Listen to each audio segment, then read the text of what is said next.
All right, we're streaming on YouTube as well in case it works. Okay. All right, go ahead. Start the show. Okay.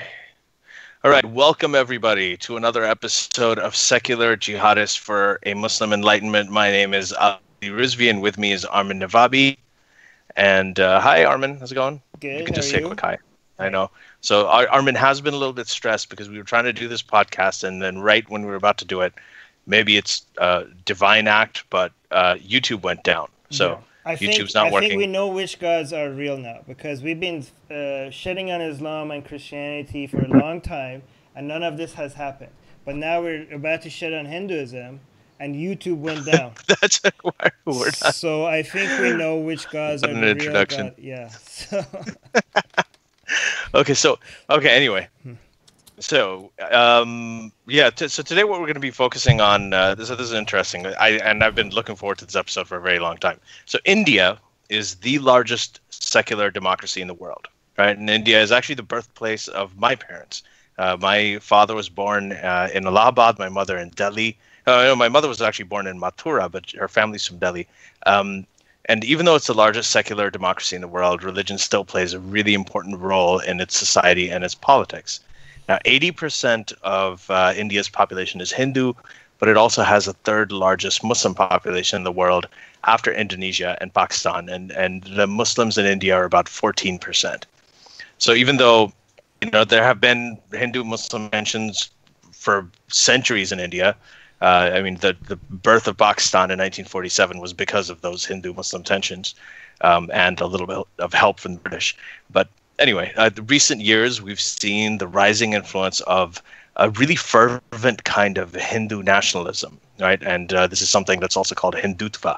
And this has, through the years, now it's gained a sort of central position in Indian politics. So that brings me to our guest today. What we haven't, again, this is somebody I've been corresponding with and reading for a very long time.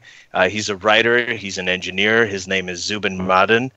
He writes for the HuffPost. He writes for the Nation. He's actually written a lot for Atheist Republic as well.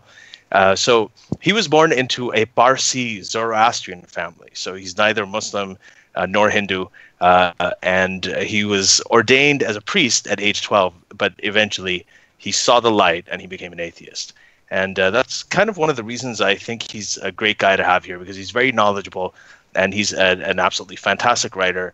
And he has a pretty good sense of what's going on in terms of both, all of the religious extremism and all of how these things interplay in India, whether it's Islamic extremism or Hindu extremism and so on. So Zubin, anyway, I'm going to shut up now. Welcome to the podcast. Thank you. It's an honor to have you here.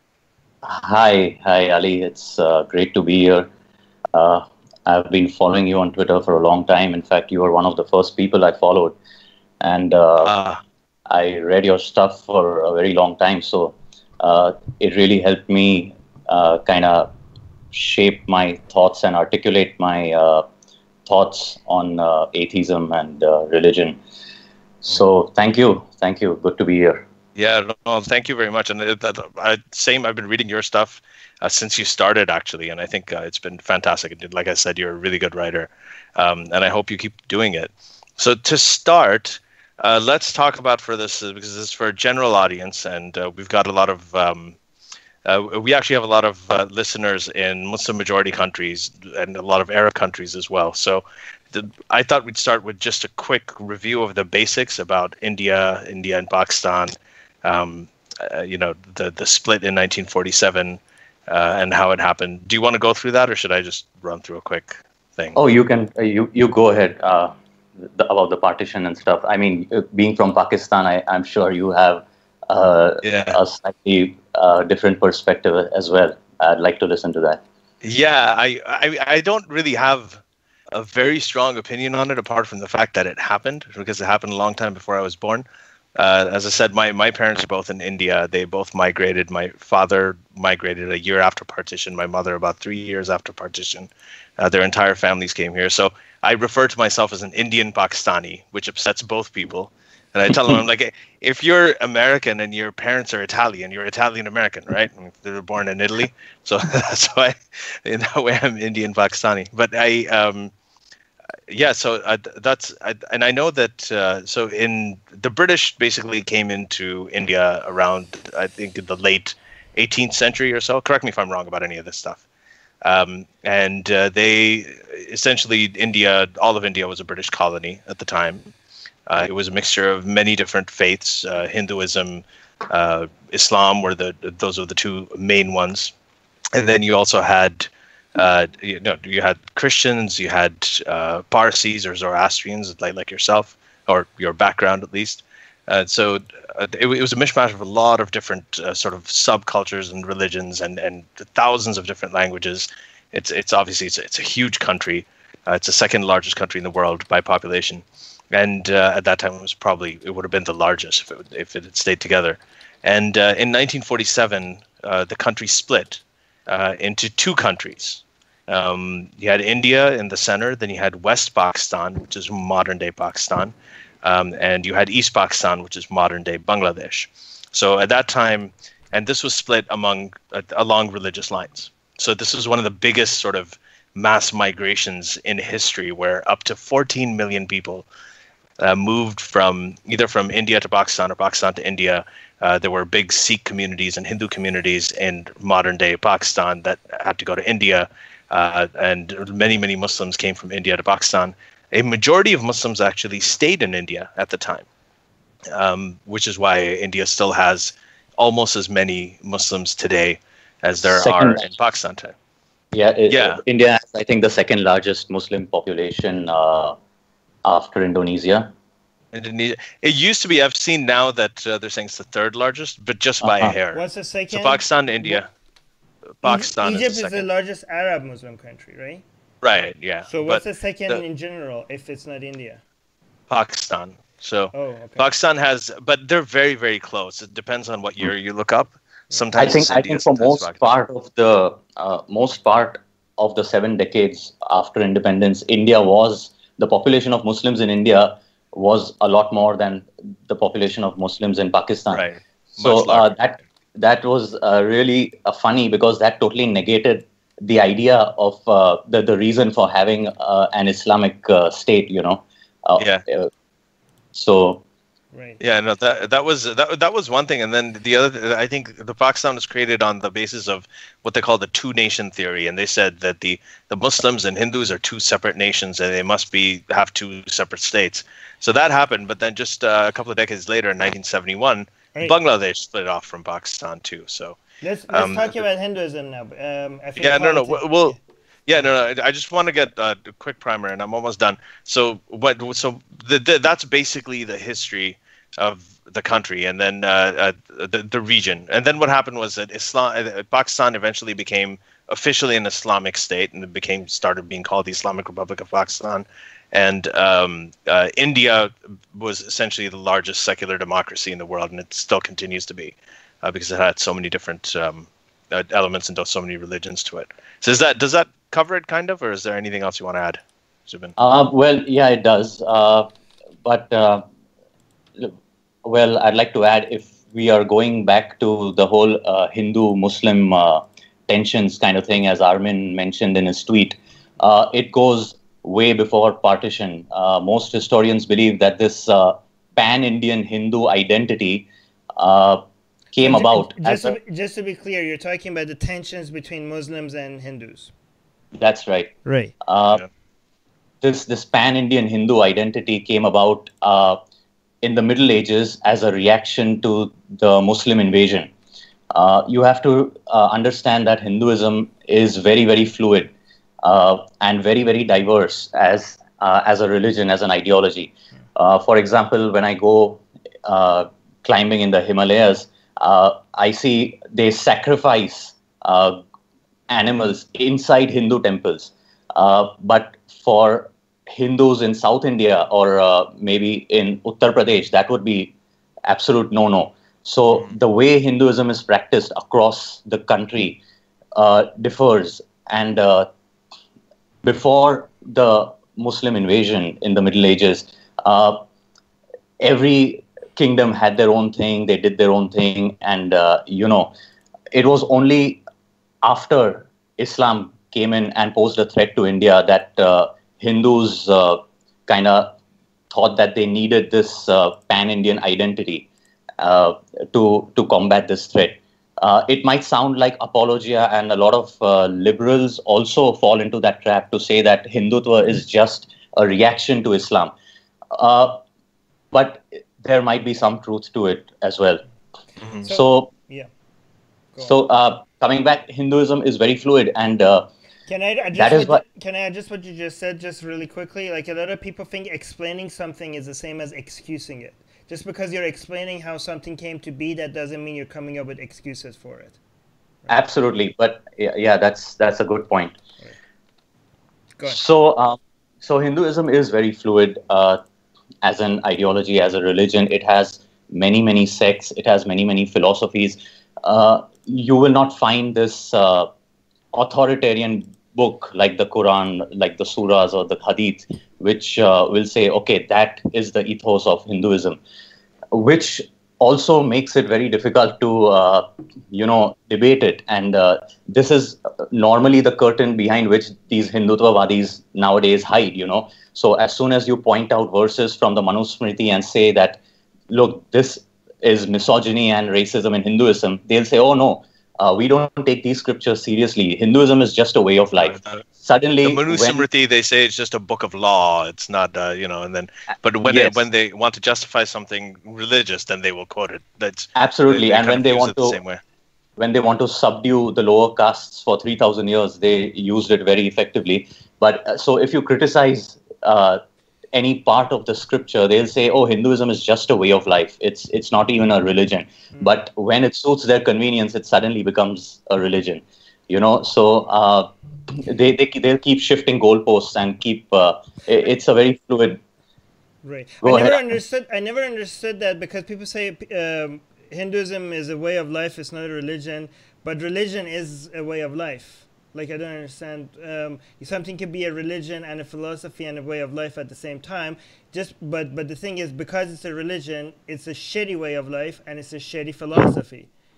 Right? Well, absolutely. But what they argue is that even atheism is part of Hinduism. They call something like the Karvaka philosophy, and you'll have all these Karvaka atheists coming in and joining Atheist Republic just for their anti-Islam fix, Right. And most of them will follow you. But as soon as you criticize Hinduism, they'll turn on you so quick. Oh yeah, and, I've noticed that they're very passionate. The people that are passionate about criticizing them the most, which are like the biggest snowflakes in the world, are mostly Muslims, Hindus, Trump supporters, far leftist social justice warriors. I think these four groups are what I've noticed that you can't criticize. Oh yeah, but, very triggerable. I think Ali, passionate is a very euphemistic and mild way of putting it. But I'm a nice guy. Yeah. But Hindutva trolls online are, I think, by far the most coordinated, the most vicious, and amongst all these groups. I mean, even compared to Muslims, I mean, I don't. Absolutely.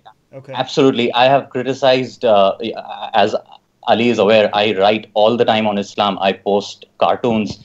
I get flack, but I have never been. But when you criticize Hinduism, it's like a gutter opens up in your mentions. It's like a sewer. I see what you're saying. And also on Indian Twitter, mostly the women, free-thinking women who speak their minds, they are piled on by Hindutva troll armies, and they get rape threats. At least the fundamentalist Muslims don't do it as much. I mean, they're equally bad, but they don't do it as much as the Hindutva trolls. They are absolutely the pits. But are they? Is there a threat to life as well? I mean, I know that there's been incidents of people being killed and absolutely because he was a Muslim was dating a Hindu girl, or a Muslim ate beef, and they just absolutely mob, lynch them. But Yeah, lynch them. Is it as bad as the kind of threats that people get for being apostates and from Islam and so on? Well, yeah. So we are grading on a curve here. I'd say.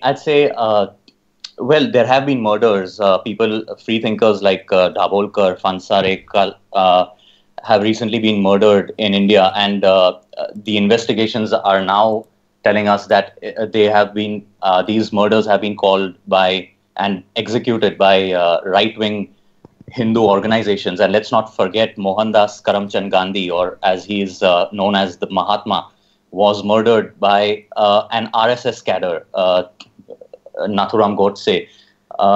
He was an RSS man. That is like the largest militant Hindutva organization in India. So let's.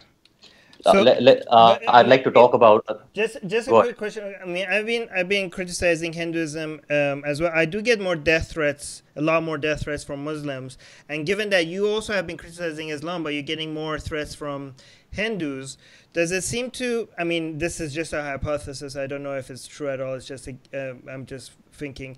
Do you think that I get more Islamic death threats because they see me as somebody from their community that left, and you get more Hindu threats because they see you as Indian and part of their? I mean, you were never Hindu, but they see you as somebody from inside that is like it's an enemy from inside. That because, I mean, maybe because I've been focusing more on Islam that I get more Islamic death threats. Go on. Maybe you are getting these death threats from the Arab immigrants or Arabs from the Middle East. No, it's mostly Malaysia, Indonesia, and Pakistan.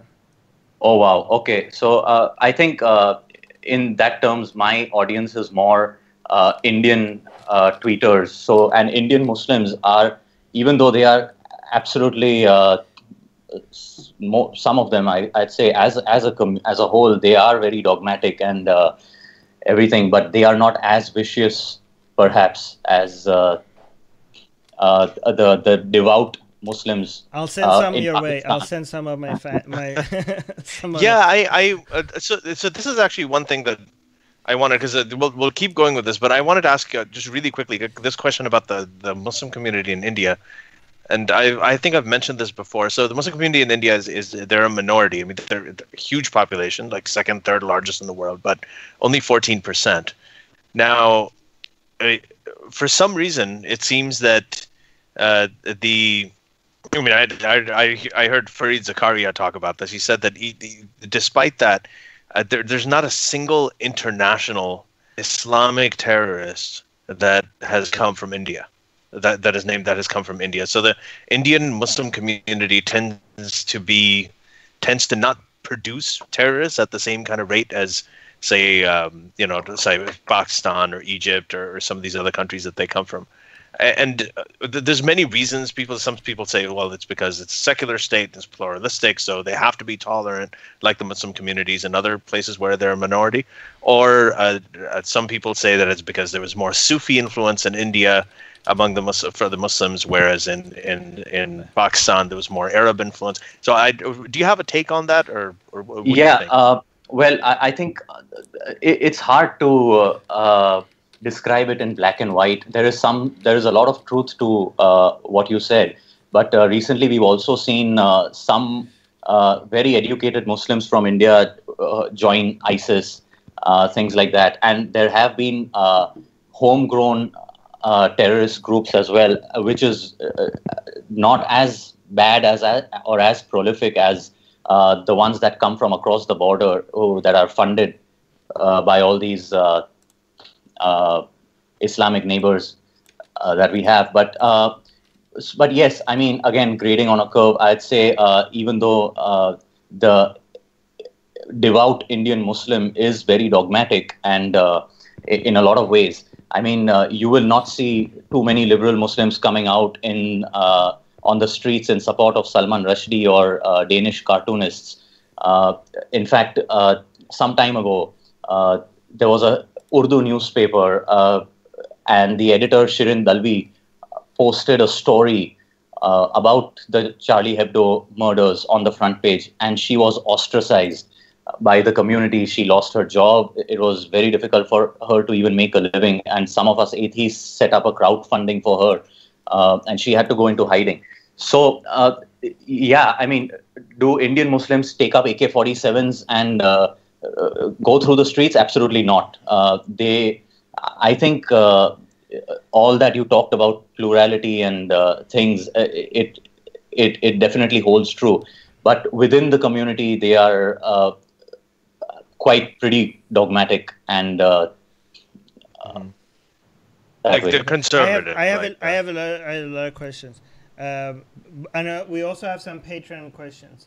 But before we get to that, so let me know how accurate this is. When I was studying world religions and stuff, the way it was described to me is like, if you think about Islam and Christianity and other religions, they're mostly like a tree. Like you have some core which is the same in all of them, and then you have branches off of the core. The core is the same among every off of them, but then they have different branches where they have different ideologies or different views on some details, but they have a core that they all share the same. But when it comes to Hinduism, that core is missing. It's not like a tree. It's more like a river, and there's different streams, and every stream is like separate from the other streams. Absolutely. Is that a absolutely good analogy?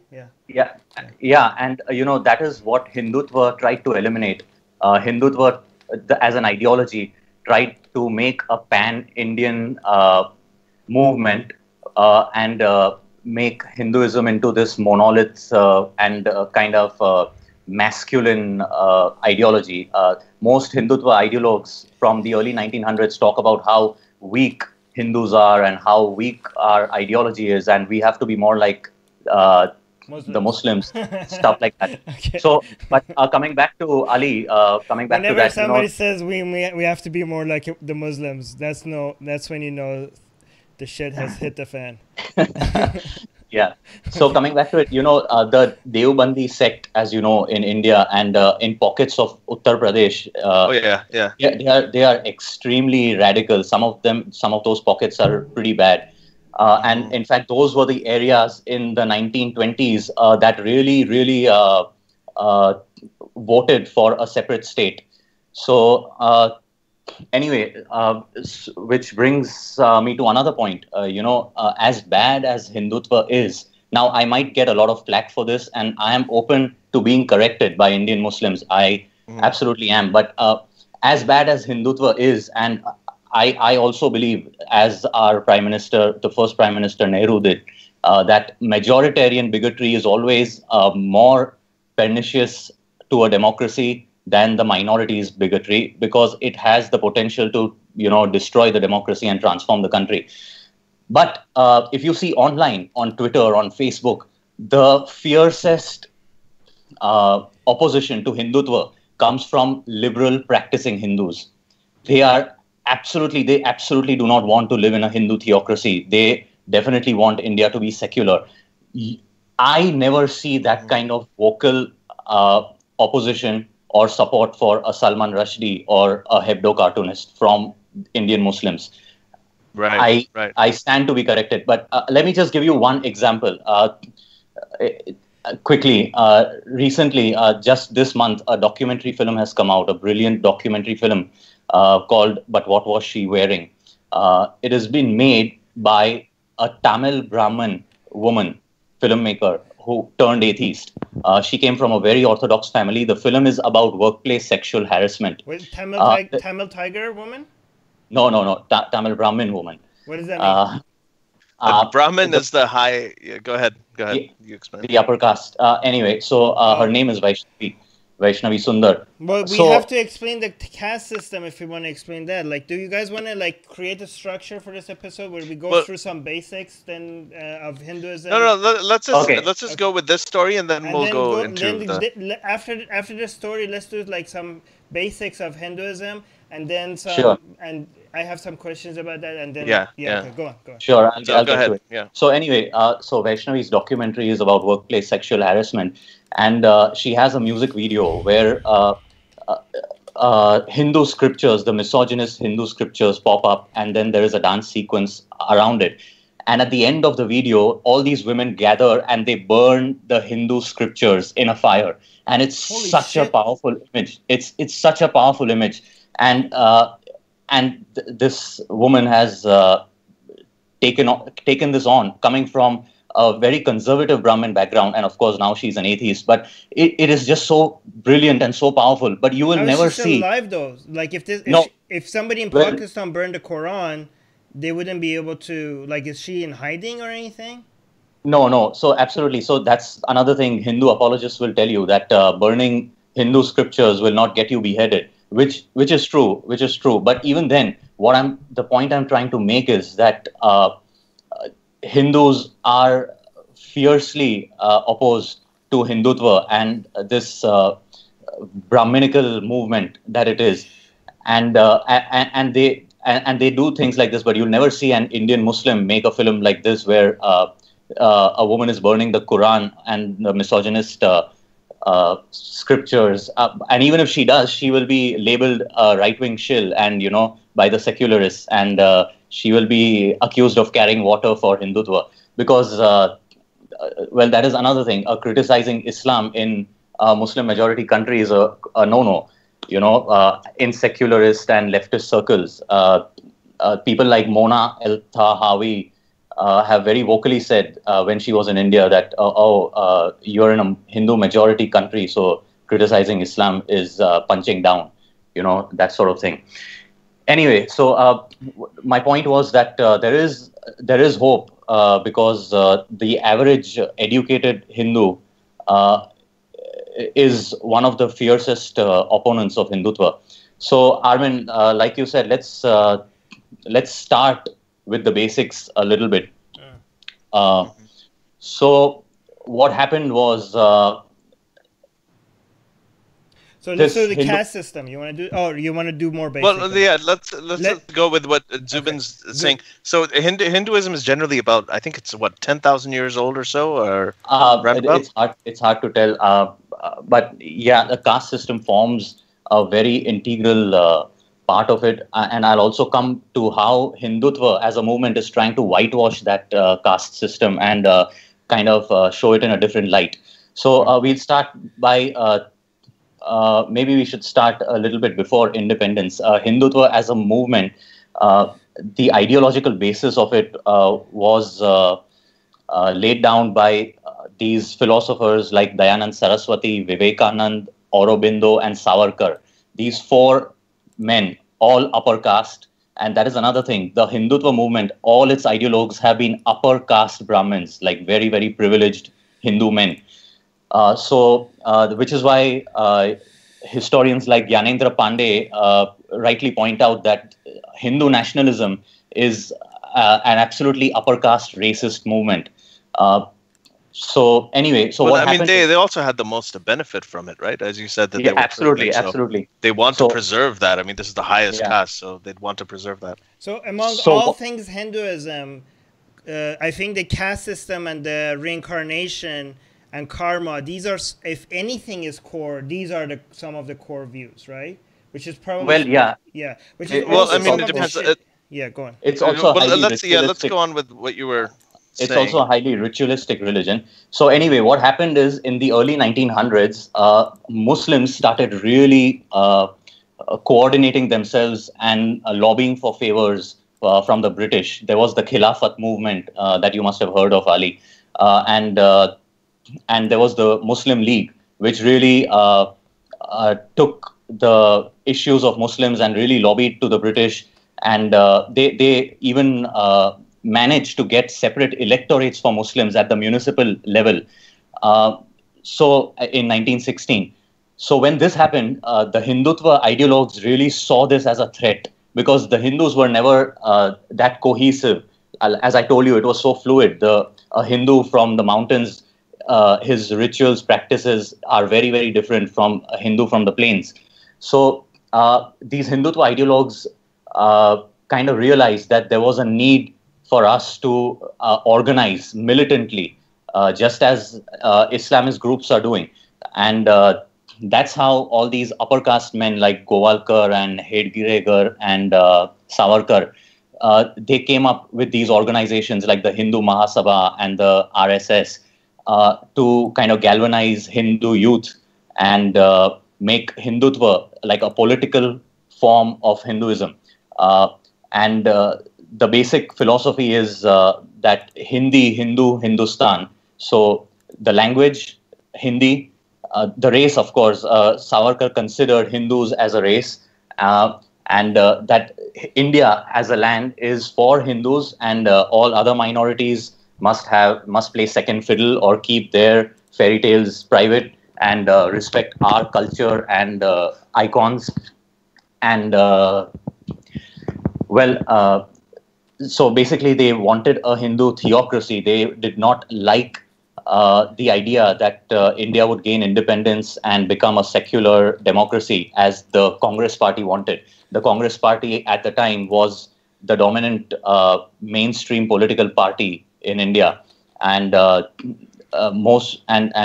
first Prime Minister Nehru was an atheist, and the Nehruvian secularism has become a dirty word today because the majority Hindus believe that Nehruvian secularism is equal to minority appeasement. So they believe that of course, yeah. The Congress always appeased Muslims, and they never took took the Hindus for granted, basically. And so when they're worried about minorities, that just means Muslims, right? That's the minority that they're worried about. They're not worried about any other minority, right? Okay. Absolutely. So this and is. By the way, I also wanted to say that Nehru has some really, really great quotes on. I mean, he was a pretty vocal atheist, actually. Absolutely. Jawaharlal Nehru, and so there's a lot of interesting things that he's written about it as well. If anybody wants to look that up. He was way ahead of his time. Yeah. So Hindutva as a movement started at around this time, between 1916 and 1925, and then it kind of went from strength to strength. It is a very boringly predictable and ideology. It's nothing creative. If you read the speeches of its founders and its ideologues, it's very similar to how any far-right extremist fascist movement comes about.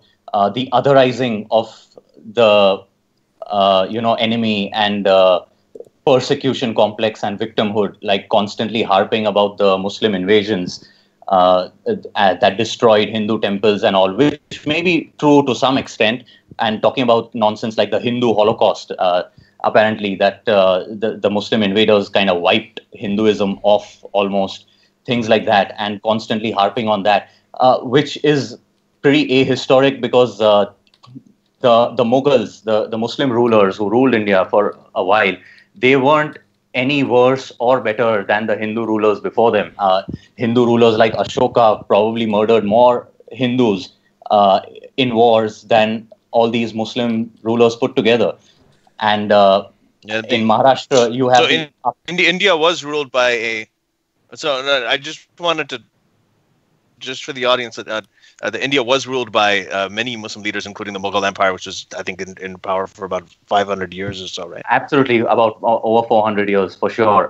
And originally, they were invaders. They were they were a mix of Turks and Mongols and things like that. But yes, so Hindutva constantly uses this persecution complex and victimhood to kind of create this hatred, and you can, and it's very typical. You know how the Southern whites at one point of time painted the black man as the rapist, and that the white women have to be protected from him. If you read speeches of people like Govalkar or Madan Mohan Malaviya, his address to the Hindu Mahasabha from 1922, he talks about how the Muslim men are a threat to Hindu women and we have to protect the honor of Hindu women and shit like that. That's how it starts, you know. Yeah, and the whole speech is about that. And of course, there are conspiracy theories like Goalkar said that the Christians and the Muslims are globally conniving to make Hinduism weaker, and they are kind of together, like they're cooperating. Yeah, together. Oh, okay. Yeah. So he said the Christian missionaries, along with the Islamists, are funding the extremists in Assam, in the east of India, and nonsense things like that. And you know, when I read all these things, it's so similar. I work on an oil rig, and I meet these southern whites from the Bible Belt all the time. And when you talk to them, they will make you believe that the white man is the most persecuted minority in America, you know, and has got the rawest deal. And everything is the fault of the black people and the Democrats. And, you know, you talk about gun violence, like police atrocities, and they'll tell you, oh, what about black on black crime, you know, things like that. And they'll say things like, oh, we weren't responsible for slavery. It's the Africans themselves who enslaved each other and told us, take these slaves, you know. Well, that kind you of know, thing. one other thing that there's a commonality of, right, is the mixture of fervent religiosity and nationalism. So you have that with some of these southern evangelicals, where there's a sort of a jingoistic nationalism combined with, you know, just mindless religious fervor, and you have the same kind of thing with the Hindutva, and then you have the same kind of thing with, for instance, even with jihadists, right? Like who are obsessed with the caliphate. There's Absolutely. an element of nationalism. So that combination is actually particularly toxic. You know what I see, the three most mixes of religion and nationalism is one with Hinduism and Hindu nationalism in India. The other one is in Iran with Zoroastrianism, where nationalism and Zoroastrianism are merging together. Like it's a religion is used as a source of national pride. The only it was a Persian heritage, right? Yeah. That was associated with Zoroastrianism. And in other places in in Europe, like white nationalism either does that with Christianity, or if they want to be really, they're going to go really ancient or go to the roots, they do that with Viking ideology or the gods of like Odin and stuff like that. So it's very interesting where religion is used as a way to claim. Actually, it's basically three things merging at the same time. It's ethnic pride, national pride, and religion. It's kind of like a absolutely. Three things at the same time. Yeah. And if you read the writings of Savarkar, who coined the term Hindutva and is considered to be the father of Hindutva nationalism, that is exactly what he says in his book Hindutva, Who is a Hindu? That's the title of the book, and that's like their Bible for modern day Hindutvavadis. So that's exactly what he says. It's like the trinity of these. Absolutely. Yeah. Absolutely. So but for most part of independent India, they had no influence at the center stage politically, the Hindutvavadis. Congress ruled India for most years.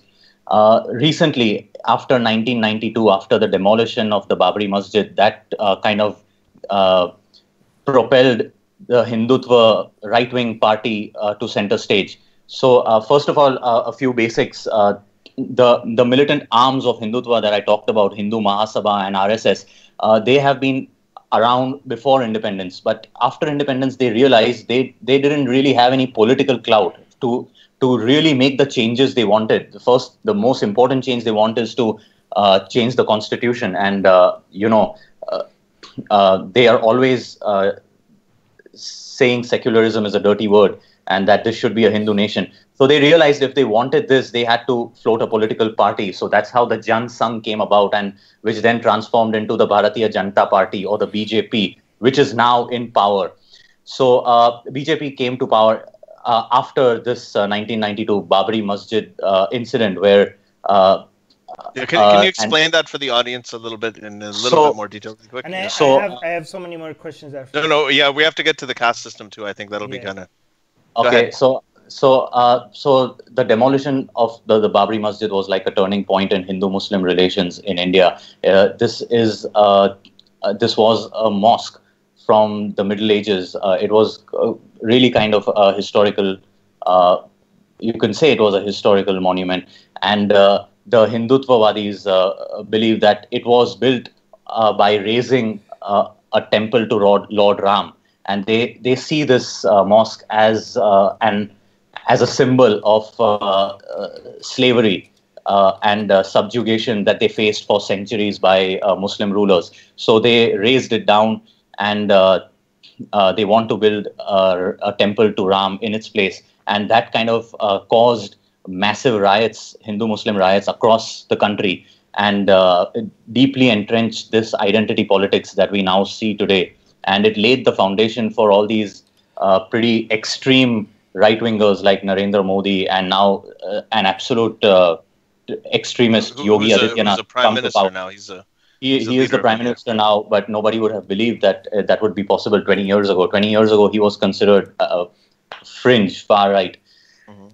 Anyway, so before you go further, can you just to go back to the basics? Can you? Yeah, the caste system. No. Before the caste system, I think because we're talking about Hinduism and Hindutva as if the same thing. Right. Are they the same thing? Can you explain the difference? Right. Yeah. So very loosely for your audience, let's consider it the same way we talk about Islam versus Islamism. Okay. But there's no difference between Islam is Islamism. Exactly. I am coming to that. To that. So how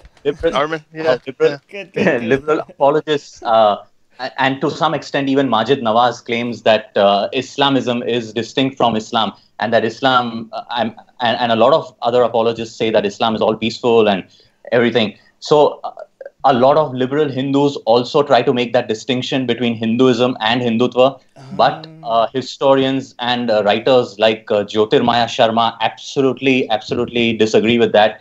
What Jyotirmaya Sharma says is that Hindutva is the dominant expression of Hinduism of our times. So to kind of that's a key point of our time. So does that mean that it wasn't like this before? Like Hinduism was better before? No, it was extremely dogmatic. It was the caste system was very rigid. So it had the Brahmins, who are the priestly castes. They come on the top of the ladder. The Kshatriyas, who are the warriors. The Vaishyas, who are the trader community. And then there are the Shudras, who are at the bottom. And then there are the Avarnas, who are completely outside the caste system. And for centuries, the untouchables, right? They're called absolutely. The untouchables, yeah. So let's say, Armin, you are an untouchable, and I am your technically father. I am. Because I'm not in the caste system, right? So that would be no. Seriously, like within the caste system. If you're not within any of the caste, that makes you outside of the caste system. That makes you an untouchable, doesn't it? No, that's surprisingly, and for some very strange reason, that is not true. For example, my forefathers came here as immigrants 1100 years ago, escaping Islamic persecution from Iran. And they came here as Zoroastrians, but they were treated really well. In fact, the Hindus, where they landed in Gujarat, treated them much better than they treated their own Hindu brethren from the lower castes, which has always puzzled me. And I would like to read more history to get to the bottom of that, as to why it was like that. Armin, you should go to India. Was it because we are? I get so many messages from Indians telling me that, Armin, you're an Aryan. Come back to Hinduism. I'm like, what the hell does that mean? Like, I'm an Aryan, come back to Hinduism. First of all, how are these two related? Second of all, when was I ever a Hindu for me to come back to Hinduism? But go on. Yeah. So anyway, coming back, so Hindutva is trying to whitewash this caste system by saying, oh, no. This is all a British conspiracy. Caste system was never draconian. We never mistreated anybody. It was just division of labor. That's the term they use. And they call it the Varna system. So they said that in ancient India, somebody born of a lower caste who was very intelligent could become a Brahmin. And a Brahmin who was really dull could be a shit scavenger. So that is another thing. The untouchables had only one job. They had the job of scavenging. So if you are an untouchable, your child can only do that job. Or if you are a barber, your child can only be a barber. He can never be a priest. This was how rigid the caste system was. So for centuries, for thousands of years, your entire community will have no representation in government, in politics, because everybody is a shit scavenger. But the Hindutva as an organization is trying to whitewash that and say that, oh, that is all not true. But we have historical... Your mic is touching your shirt. Okay. Yeah.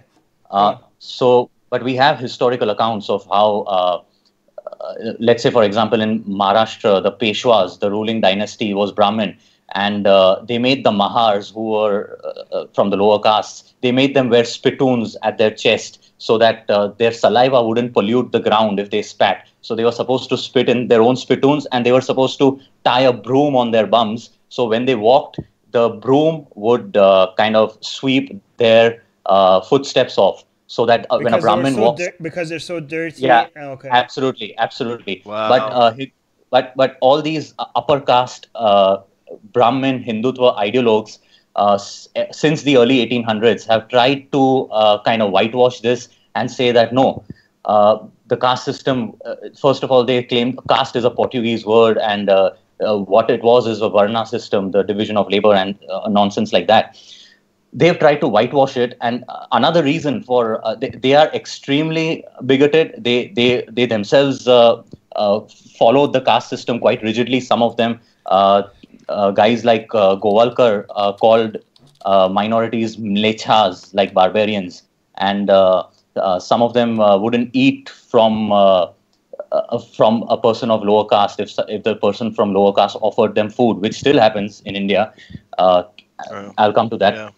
So anyway, but what they saw is, what Hindutva saw is, what was happening is that the Christian missionaries came in and they started converting these lower castes, because the lower castes had zero representation. So the missionaries said, come, we'll give you food, we'll give you clothes, and English education. All you have to do is accept Jesus Christ as our Lord and Savior. So they started converting in big numbers. And Hindutva saw that as a threat. Just to be clear, like this was a big appeal of Christianity and Islam for the lower castes, right? Because Christianity and Islam preach to them that look how you're treated within Hinduism. In Islam, all Muslims are equal, or in Christianity, all Christians are equal. So that was like their main marketing method, right? Yes, absolutely, it was. So this was a gripe that Hindutva ideologues had with Christianity, and they still do. So if you see Indian Twitter, all these far rights are always ranting about Christian missionaries, and they also got murdered, some of them, for some really innocent one, like Graham Staines. He was a missionary in Orissa. He was burned alive in a car with his children by the Bajrang Dal, which is again a far right Hindu organization, militant organization. So they and actually to be very honest, Christianity as such is quite insignificant in India. There is no really threat from Christianity, either politically or socially. It is a little bit strong in South India, but it is still, they are a minority. So it's mostly Islam and Hinduism then, right? Absolutely, and but if you listen to... And that one guy that worships Trump in India that I saw. There are a lot of them. No. Did you see that video of the guy who had the shrine, that he built a shrine to Trump? Not worship as in just revere, like actually literally worship as a god. Yeah, no. Anyway, Zubin, go on. Yeah, so Hindutva really sees Christianity as a threat, and you know how it is. I have written a whole article about how they use victimhood and persecution complex to kind of further this agenda of hatred. So they really blow it up, and they'll make it sound like most of South India is completely taken over by Christians and Muslims, things like that, which is absolutely far from the truth. But you'll hear that all the time.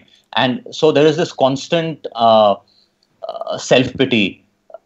Even though upper caste Hindus are one of the most privileged, disclaimer, as being born a Parsi, I am also very, very privileged, but I'm aware of that. So the upper caste Hindus are blissfully unaware. You just okay, go ahead. All right. We should make that a thing. We should make that a thing in India for upper caste people. If you're upper caste, you have to just tell them all the time, check your caste privilege. They indeed need to, because whether it's media or the private corporate sector or even law. We should get all Hindus, all the social justice warriors to India, because I think their ideology will actually do some good there. But go on, sorry. Yeah. So upper caste Hindus really dominate all spheres, whether it's jobs or I think I read somewhere most of the High Court judges. There's only been one lower caste Supreme Court judge in the history of India.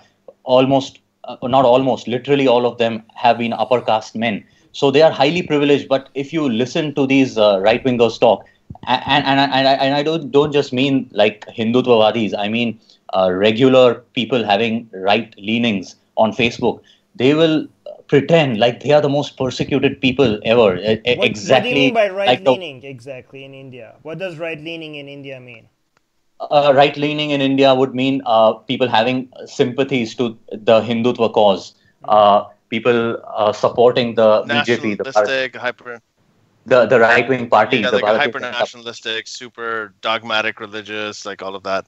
Not even religious. You know, some of them are very articulate, some of them are very educated. But when you privately talk about Muslims and their bile comes out, and then they will tell you about how their temples were destroyed 600 years ago.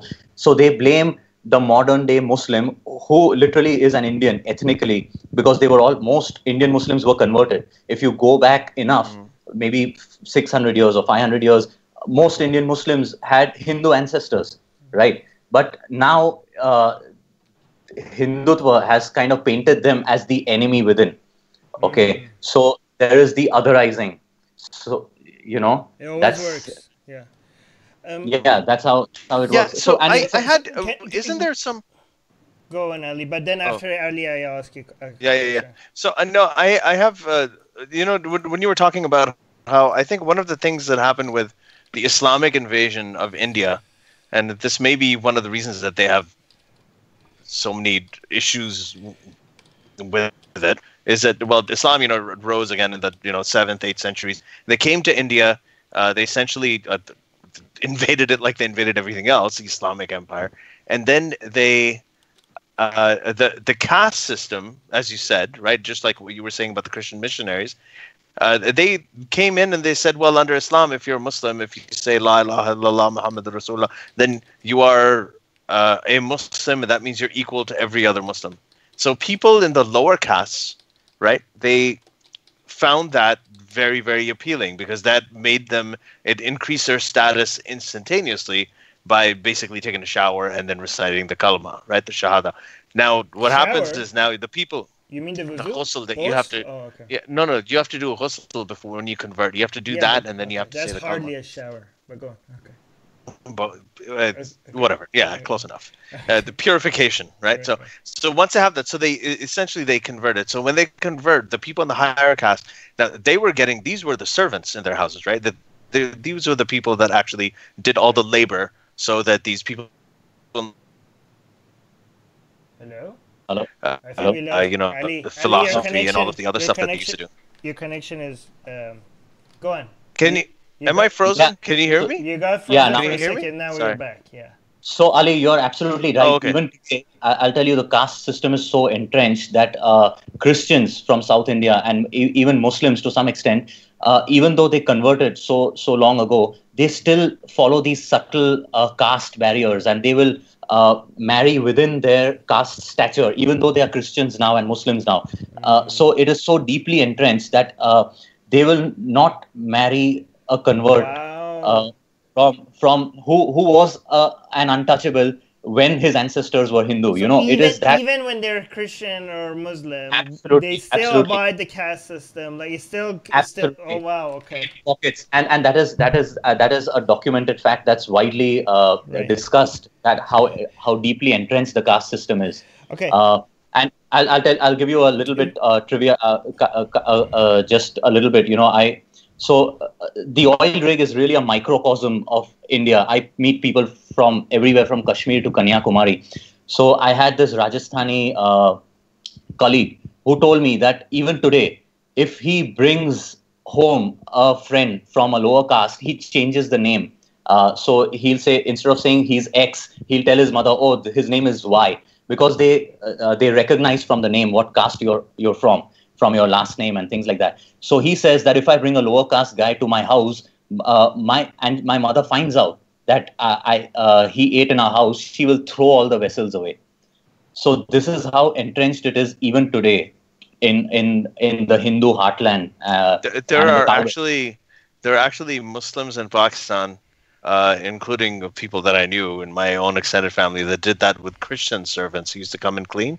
Like they wouldn't let them clean the bathroom, they wouldn't let them touch any of the dishes, because they would. I think even that is a remnant of Hindu culture, isn't it? That's exactly what I was thinking. Because you wouldn't see a Muslim in Saudi Arabia do that. An Arab Muslim. No, they still do. They do. In Islam, we have the concept of najas, which means non-Muslims are impure, and they're like, even if you shake someone's hands, which is non-Muslim, you have to wash your hand before you could pray again. Yeah, there's some people who do that. Yeah. So, by the way, can you tell us a little bit about Muslims that carry traffic beef and they get killed for beef for selling? See, what happened is bigotry was always there. I think it was there ever since the Islamic invasion of India.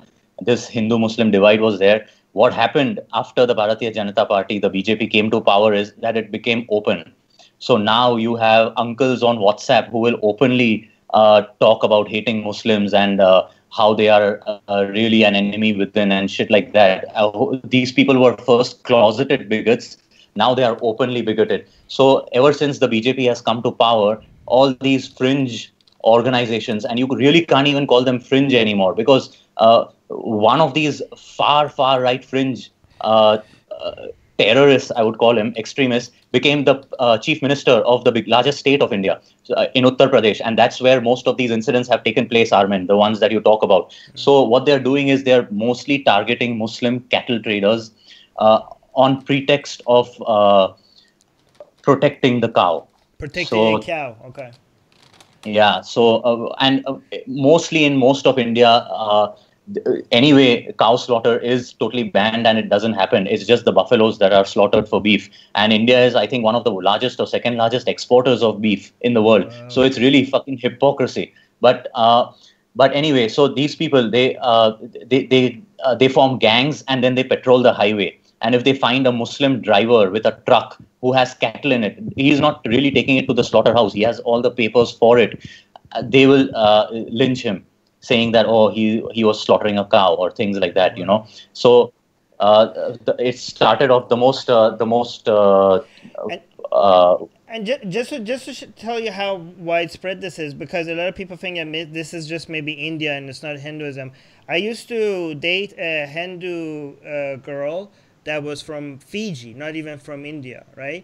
And when I met her parents, they just wanted to make sure I'm not Muslim.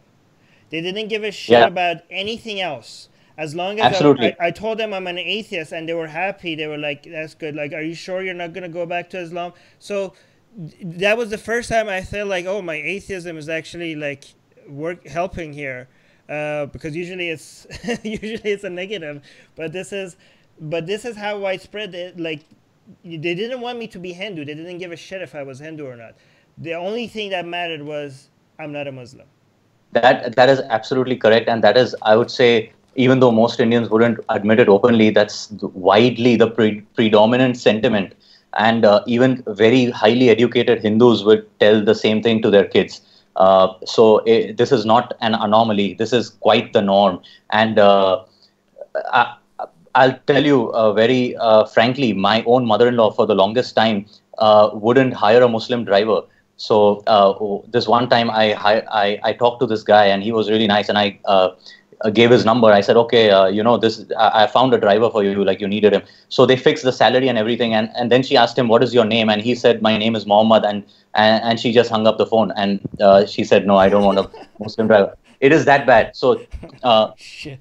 Okay. So this bigotry is very, very common in India. We are a very bigoted people. Although when we migrate to Canada and US and we set up things like the Hindu American Foundation, and then we act like we are all persecuted brown people and try to, And everybody. It's a people of color syndrome. The people of color, like, but we will oppress people within our community, and then when we get abroad, we act like victims, and we don't, and we are. The cognitive dissonance is just astounding that you do the same bloody thing at home. What you are whining about now in the US, that's being done to you. Wait, so is it getting worse or is it getting better at all? Like the caste system, the racism. I mean, it's not just the caste system. It's based on skin color as well, isn't it? Like there's a lot of. Yes. You can say that the Dravidians, as they call them in South India, are kind of little few shades darker and. Darker. Mostly the lower castes will. I think it has a lot to do with skin color also. And by the way, Indians are obsessed with fairness. You will in matrimonial fairness ads. Fair as in not as in just, fair as in white skin. Skin color. So if you see matrimonial ads, the opposite of tanning salons. Like over here, people want to get dark. Over there, they actually have bleach creams, and they're called, like in Pakistan, it's called Fair and Lovely. There's a bleach cream that people put on their face. Why are their gods all blue skin? No, well, Avatar. Avatar. I don't understand. So if you read matrimonial ads, like for arranged marriages and stuff, it's always looking for a slim, fair daughter or a daughter-in-law, or things like, oh, our daughter is fair and 5'8", or things like that. Fair is always ubiquitous in these. So is it getting better or is it getting worse right now in India?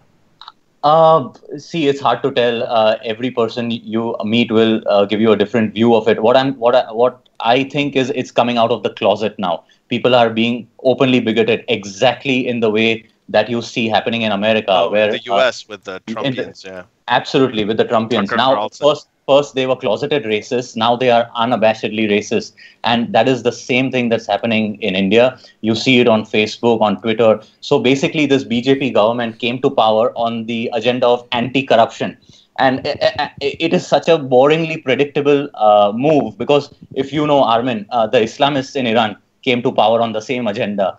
All totalitarian regimes in South America came to power on the anti-corruption agenda. It's not like they are any less corrupt than the Congress party was, but anti-corruption was like the euphemism or the curtain behind which they hid when their real agenda was really bigotry and Hindu supremacy.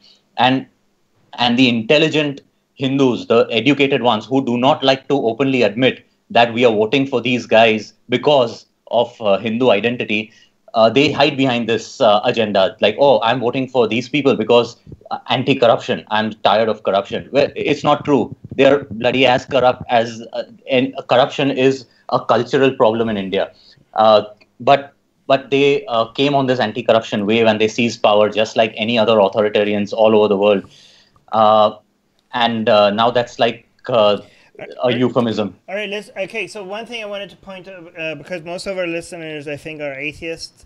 A lot of Hindus keep come to me like, oh, why are you shitting on Hinduism? Hinduism is atheism friendly. And you mentioned that at the beginning. Is that, correct me if I'm wrong, this is basically, I don't know the details. There's a god that mentions something about not knowing where everything came from. And whether, so that's why it's atheism friendly. Why is it? What's the story that makes Hinduism atheism friendly? And is it actually atheism friendly? I actually have my own comments on that as well, but I'll let you go ahead. Well, Armin, just like you said, it has so many branches, like you described it in the beginning. So there is one branch called Karvaka Hinduism, which is like atheism. It doesn't have any icons or gods, things like that. So they use that as a pretext. You have to give it that being atheist in a Hindu community, you don't have to fear for your life. You can be quite openly atheist without, they are neurotic about different things. They are neurotic about menstruating women. They are neurotic about caste. They are just not as neurotic about apostasy as Islam is, So... Yeah. Again, I mean, does that story is that a story okay? There's a story that makes it that they keep bringing up. But here's my response to it. Like if somebody comes and tells me that, hey, my leprechaun just told me that atheists are cool, and I tell them that, well, that's bullshit. They're like, wait, why are you saying my ideology is bullshit? I just told you my leprechaun told me that atheists are cool. Like, I don't give a shit that you think atheists are cool. The fact is that you think that leprechauns are real. That's your ideology is still bullshit. Just because it's pro something, that doesn't mean it's not bullshit, right? I mean, communism is atheism friendly. That doesn't mean communism is not bullshit, right?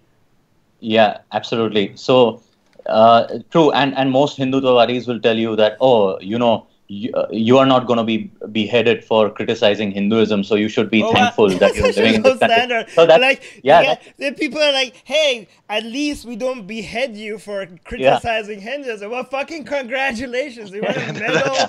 You want a medal?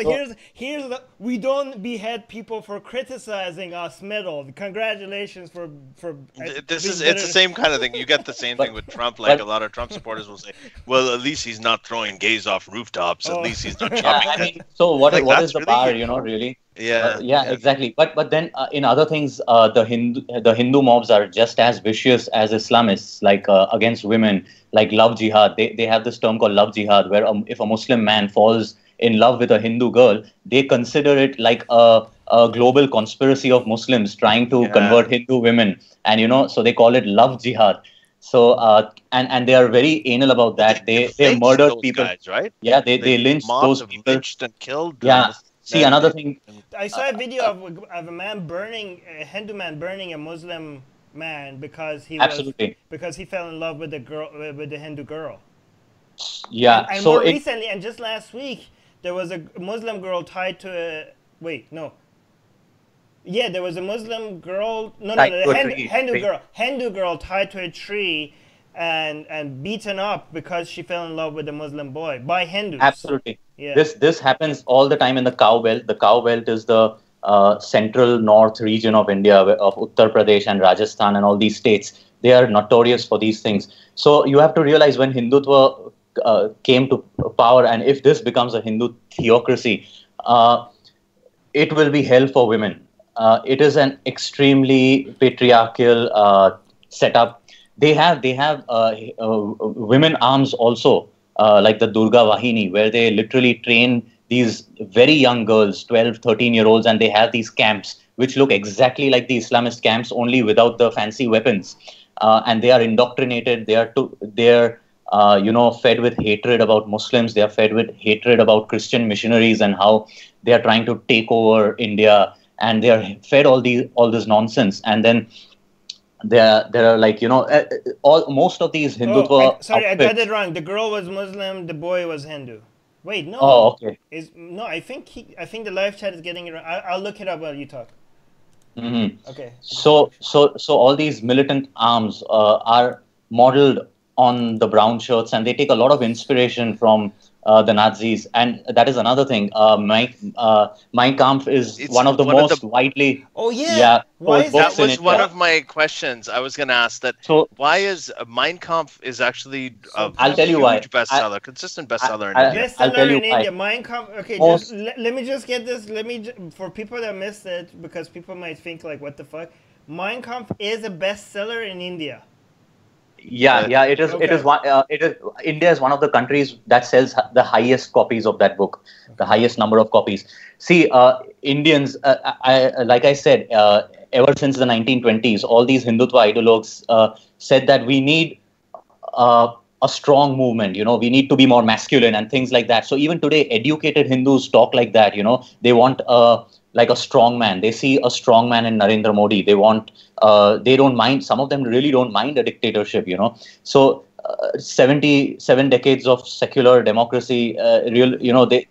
Indians don't value these things, and it's really sad because now I might again get a lot of flack for this, but I blame the education system. I think you're beyond that. You're going to get flack like right, left, and center. Okay, I got the story wrong, by the way. It was an 18-year-old Muslim girl that was tied to a tree for falling in love with a Hindu boy. But go on, sorry. So the Indian education system is designed to produce a whole bunch of fluent English-speaking mediocre coders and accountants who don't really think for themselves. So if, like I said, the Hindutva movement and this far-right BJP, they are extremely predictable. Extremely. They are just using tried and tested formulas that every authoritarian has throughout history. And educated people just don't see the peril in this. Right now, they are basking in this Hindu identity revival. But if Hindutva does come to power, it's going to be hell for liberals. It's going to be hell for women. And I don't know if you've, I really highly recommend this book, How Democracies Die. And it's by Levitsky. And if you read it, they have listed out all the symptoms of a democracy in peril. And every one of those boxes ticks for India right now, every one of them. The book is based on Trumpian America, but every symptom ticks for India as well. So we are really at a cusp right now in terms of secularism. Secularism has become a dirty word among Indians, and the Hindutva crowd has made it look like, oh, secularism is just Muslim appeasement, and it does nothing for Hindus. But that isn't true. That isn't entirely true, because now what we are seeing is all these right-wing Hindu fascists are becoming more and more mainstream. And this never goes down well. I mean, initially, Armin, correct me if I'm wrong, the people who rejoiced at the mullahs coming to power in Iran, later, maybe after a decade or two, were really kicking themselves, weren't they? Yes. So just because they are from your camp, it does not mean that it's good for you. Secondly, a lot of educated Hindus also, a lot of educated Hindus see Hindutva as an antidote to Islamism. Oh, this is like Europe. Is it exactly like Europe? It's like Europe. It's like Trump. It's like all that. Yeah. There are people that are not even very religious or even Christian that are saying, well, Christianity is the only thing that is standing between us and Islam, so they're supporting Christianity for that. Yeah. But okay. And I've heard this so many times from educated Hindus, like really upper caste, affluent, educated Hindus saying this, that, oh, we know it's bad. I mean, I'm not supporting it, but it is required to counter Islam, which is such an asinine and intellectually bankrupt thought. So that what I tell them is, okay, so if you are bitten by a snake, are you going to drink rat poison to counter its effects? It's exactly like that. So what I say usually is like spreading AIDS to fight cancer. Yeah, absolutely. So Islam is like cobra venom, and you got bit by a cobra, and now you're saying, oh, but I need to guzzle rat poison to counter its effects. Right. It's so stupid. But the problem is, it's going to actually it's actually going to make both of them worse. So I think at this point of time, Indians as a whole don't really value what they had as a secular democracy, because and we don't read history. We don't read from other experiences of Latin America. You don't even have to read history. You just have to look next door. So absolutely. I have, what's really fast after the movie PK came out, there was a movie called PK, an Indian movie that was considered very blasphemous because I think it mocked the idea of Hinduism and religion in general, but it was really focused on Hinduism because it's an Indian movie. And after that, Javed Akhtar, who is an atheist writer, and he writes a lot of lyrics for the Indian movies, right? Right. And so he comes from a Muslim background, Javed Akhtar, but he's an atheist, and he's a very vocal and avid atheist as well. And I remember seeing him do a press conference where he was saying that people complain. They're like, well, why are you doing this? The Muslims get really mad. You never do anything to the Muslims because you're scared of what they do. And then he said something like, Kya tum unki tarah banna chahte ho? Like, do you want to be like the Muslims? Yes, like I've seen that clip. Yeah. I think that, I thought that was really interesting, because a lot of, there are parallels now. And right next door in Pakistan, you have the example of people who didn't value democracy. They just thought, oh, this democratic project is not working. So military dictator comes in, martial law. Then another democratic elected government comes in, again, martial law. It's been happening for 70 years, and it is a borderline failed state now, because Absolutely. They never let the wheels of democracy run with all of its messes and trials and tribulations over the years. India did that, and it struggled a lot, but eventually it's at a place right now that Pakistan could only hope to be at. All right. So you have an example not just in history but right next door. I have 4 more questions before we get to the live stream questions. One thing I want to ask is about you mentioned history. What is it called? The scientists that, because a lot of Indians think like all the science in the world were stolen from Hindus. What is it called? It starts with a V. What is it? The scientists that they call the Hindu scientists from ancient scientists. India. Yeah, but go on. I actually wanted to close this episode at the end with a quote from Narendra Modi that I've saved for this. So we'll go ahead and answer. No, but we have so much more to go on. But go for it. These idiots do believe, and that the Prime Minister has said on record that genetic engineering was there in the Vedas because our gods have animal heads on them with a human body. So that proves that we have, and he said, can I please say the exact quote, because I think this is Narendra Modi, the head of state of India, a country that has nuclear weapons. This is what he said. He said, quote, "We can feel proud of what our country achieved in medical science at one point of time. We read all about Karna in the Mahabharata. If we think a little more, we realize that Mahabharata says Karna was born not from his mother's womb. This means that genetic science was present at that time. That is why Karna could be born outside his mother's womb." Now, he goes on to say, quote, "We worship Lord Ganesha. There must have been some plastic surgeon at the time who got an elephant's head on the body of a human being and began the practice of plastic surgery." This is your current leader. He's not just the Prime Minister. According to most closeted, bigoted Hindus, he's a brilliant man, and he's the only alternative we have to transform this country. That's what they'll tell you. They'll tell you, he thinks plastic surgery was invented when they put Ganesha's elephant head on. So, Ali, there is another clip. There is another clip. So wait, go on. There's another. No. Before, I just want to clarify what we're talking about, because the claim is that a lot of these Western scientific advances that you see was actually discovered by Vedic. They are Vedic.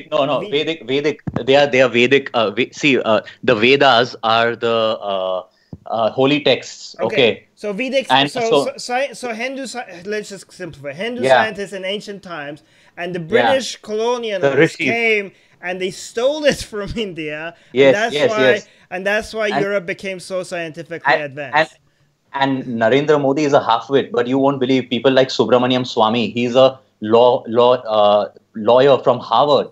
He's an Harvard alumnus. He talks like this. He says our rishis and munis had all these. Rishis are basically Hindu, godmen and saints.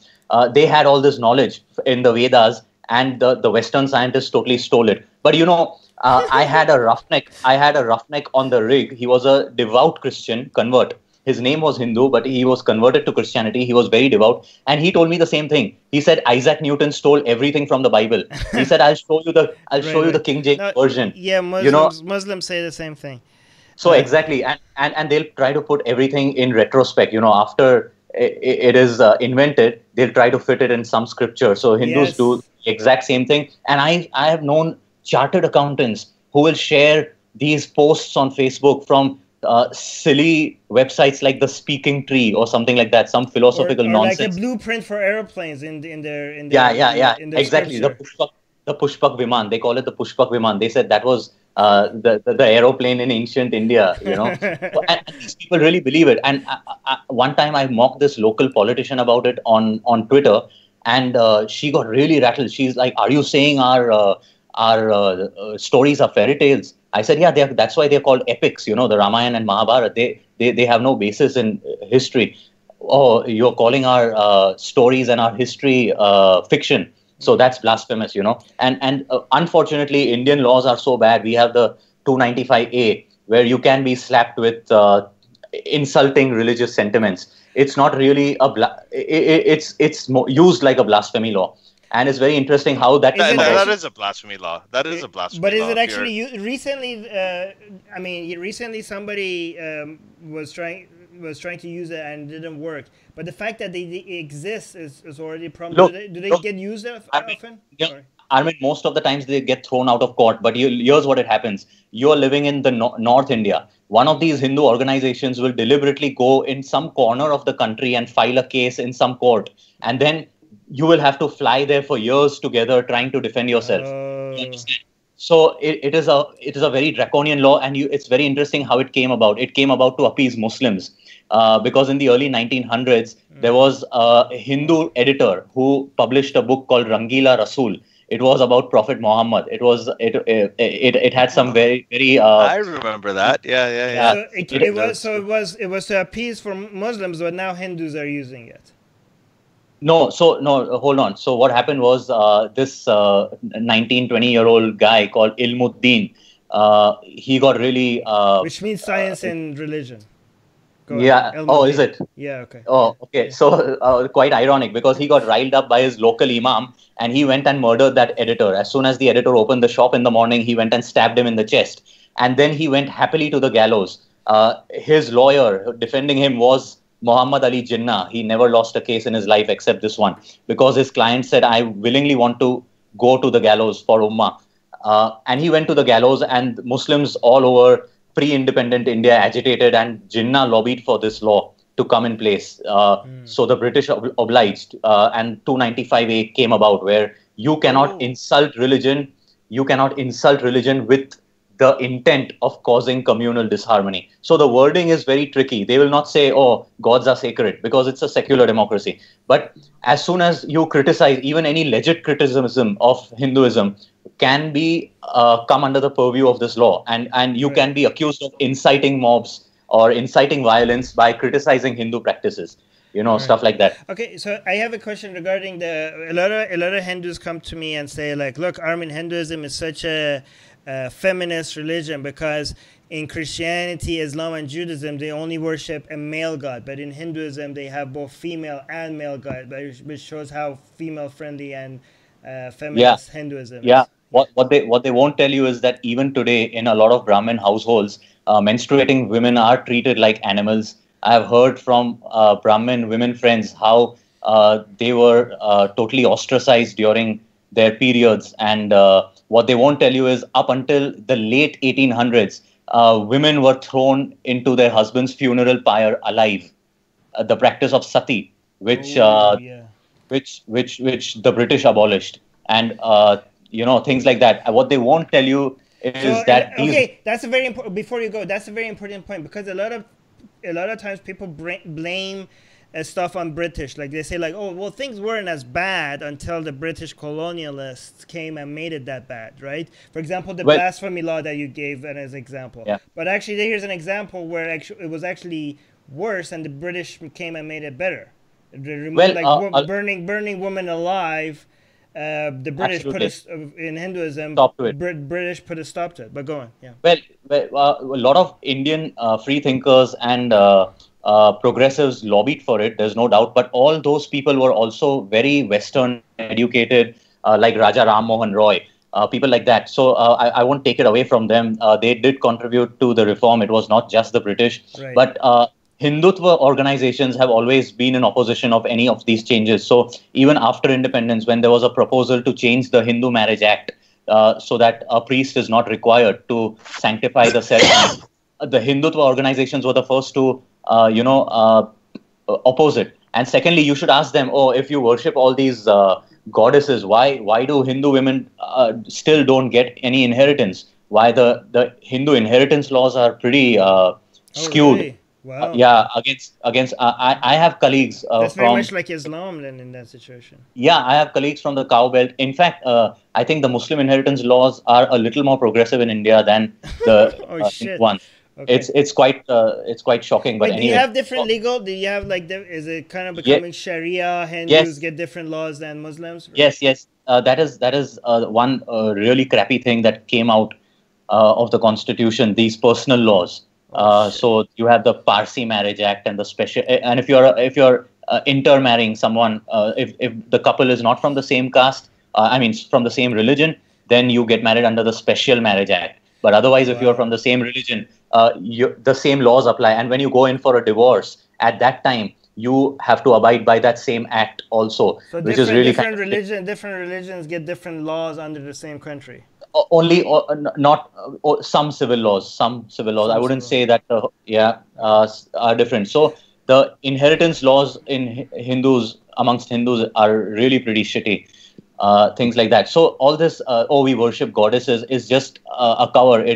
We are deeply sexist and misogynist as a country, and and actually even the story of the gods is quite misogynist. Like, this guy had to abandon his wife just because he feared that he might have had sex with somebody, and he didn't want her to be impure. Not only he didn't even know if she was impure, he didn't want the embarrassment of his wife potentially being impure, which is basically a pure, like, even the story of the Hindu gods basically encourages purity culture, right?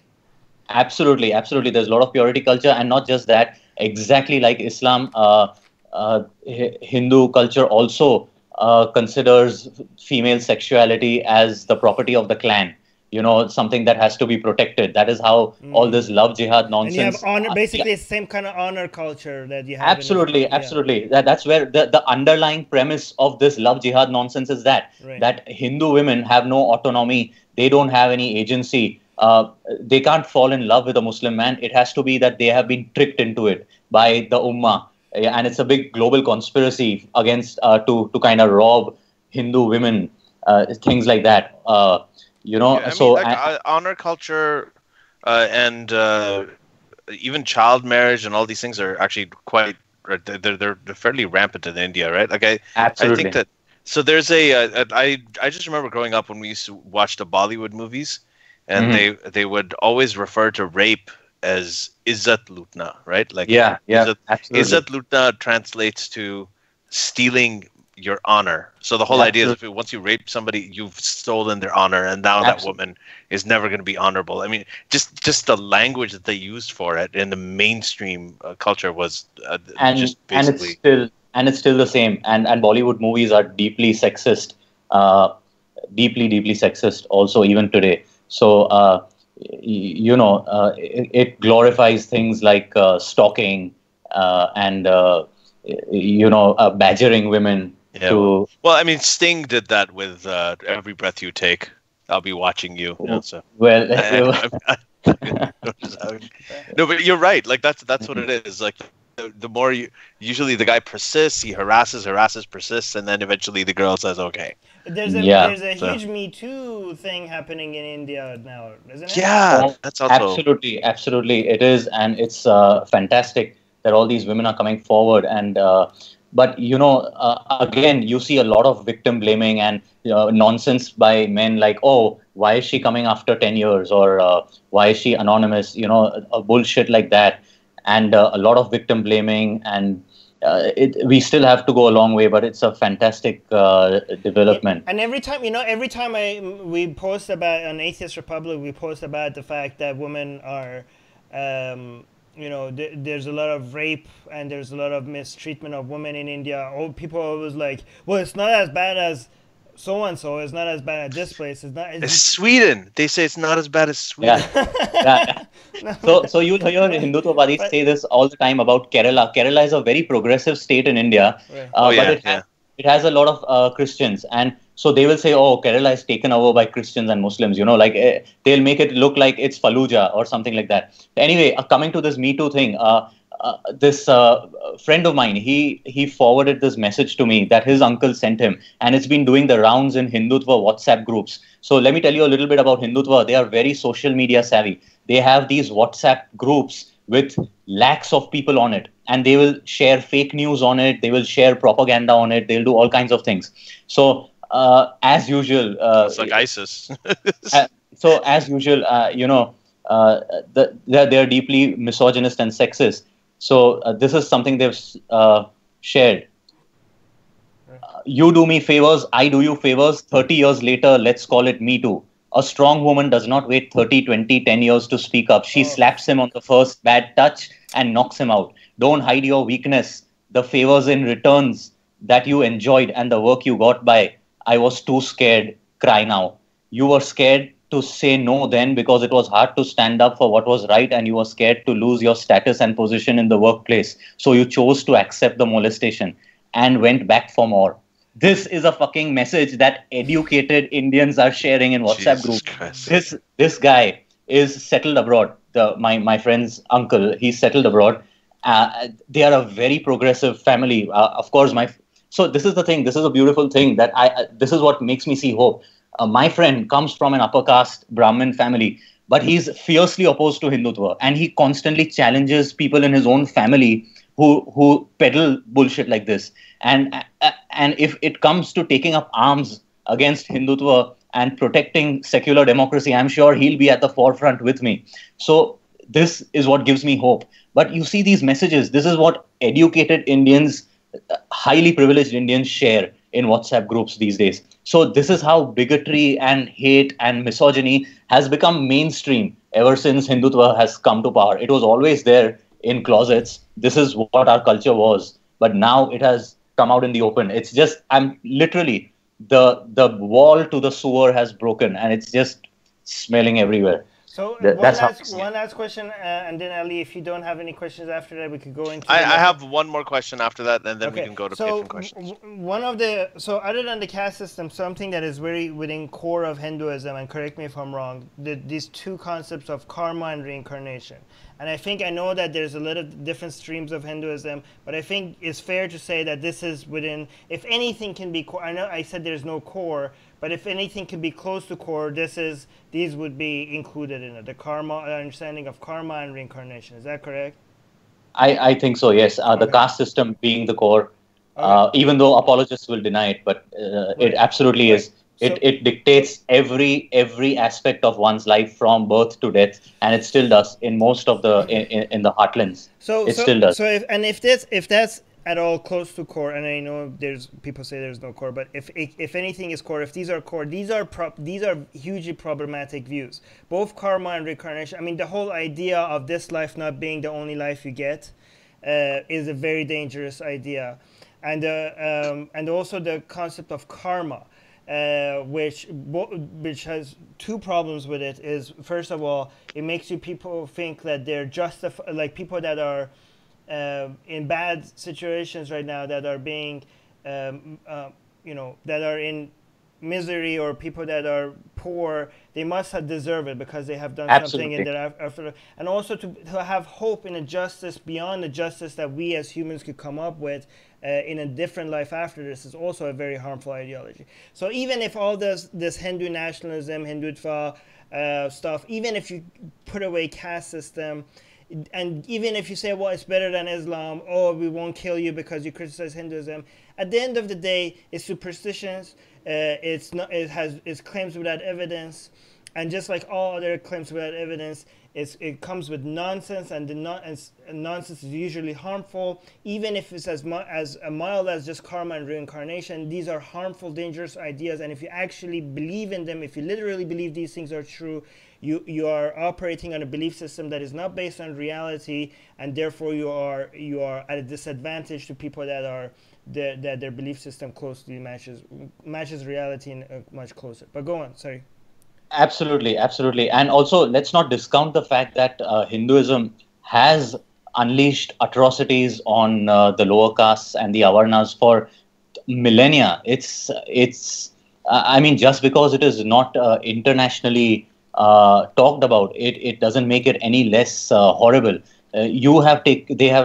This ideology has taken a whole bunch of people, and from generation after generation subjugated them to the lowest menial labor, and they couldn't draw water from the community wells because the water would get polluted if they kind of touched it, and this shit still goes on today in pockets, and it goes on today in urban areas, in affluent places, very subtly. Like in job interviews, they'll look at your last name and they'll know what caste you're from, and upper caste people pull each other in, and that's why if you see the percentage of jobs going in the private sector also, and compare it with the percentage of upper caste people in India, the ratio is highly skewed. So let's not discount these atrocities. It's not just